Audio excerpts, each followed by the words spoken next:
I'm Dr. Nicole Alexander Scott. It's awesome to see such a packed house. We are thrilled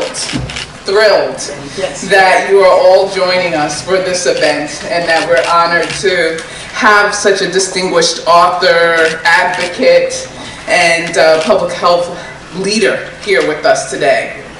So welcome to all, from our state agency book clubs to community partners like our health equity zones and everyone in between. Welcome. I want to acknowledge members of our General Assembly who are joining us today. I just saw Rep. Kislak and Rep. Bella Wilkinson responded to join. And also we have the Kresge Foundation and Rhode Island Center for the Book, who has also supported this event. And I'm honored to have our esteemed sister agency colleagues from Rhode Island Department of Environmental Management, Terry Gray, who's Deputy Director, and Director Janet Coit, and I've been texting back and forth, and she's like, I'm gonna be there, I'm coming. And also the amazing members of our Rhode Island Department of Health family, who are here and present and energetic and so committed to working hard every day to keep our food, air, water, and communities safe and healthy. So thank you. Also a special thanks to our planning committee for today's event to actually make this happen. We've spoken about it for weeks and it's here. Julian Drix, Lori Leonard, Dr. Ada Amobi, Dana McCann-Derisier, and Sophie O'Connell. You have to make sure I pronounce that right, Dana, whoever she is. And most especially, thank you, Dr. Mona, for sharing your drive and your passion with us, for inspiring us. Your work and your book truly are inspiring. This is the heart of public health in action. It's about evidence, using science and data to drive our work.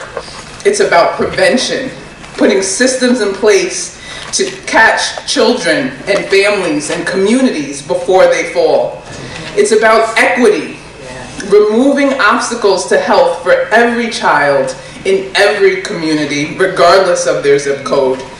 It's about social justice, acknowledging and acting on forces like discrimination that created the conditions that we live in today, where some people get to live in safe homes and neighborhoods and others don't. That's what motivates us to change that. And it's about the community driving that change. In Rhode Island, we believe that public health has to be community-led to achieve the best outcomes for the people we serve.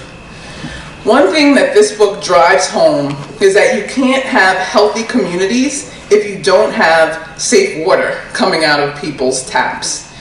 The availability of safe public drinking water is a true public health success, one that is easy to take for granted. We've also made great strides to reduce the rate of childhood lead poisoning in our state over the past decade. However, that downward trend is starting to flatten out. Because the consequences of lead are so serious, even one lead-poisoned child is too many. Unfortunately, our data show that many children with elevated blood lead levels live in communities with higher rates of poverty. Dr. Mona's book does such a good job talking about health equity in a relatable way. It's not just lead in the tap water, it's the combined impact of toxic stress and exposures, lack of opportunity, and structural injustice that can hold children and communities back. That's what we have to fight against and push forward through. What I love is that Dr. Mona also shines light on solutions, and she demonstrates the critical value of well-funded, community-based public health work.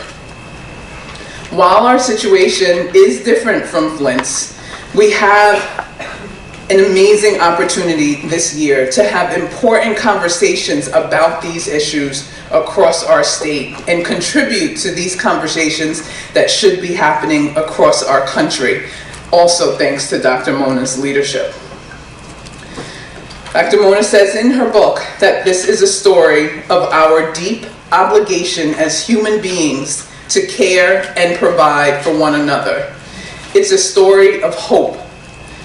I'm so hopeful, just looking around this room today, that together we can and we will create a safer, better world for our children.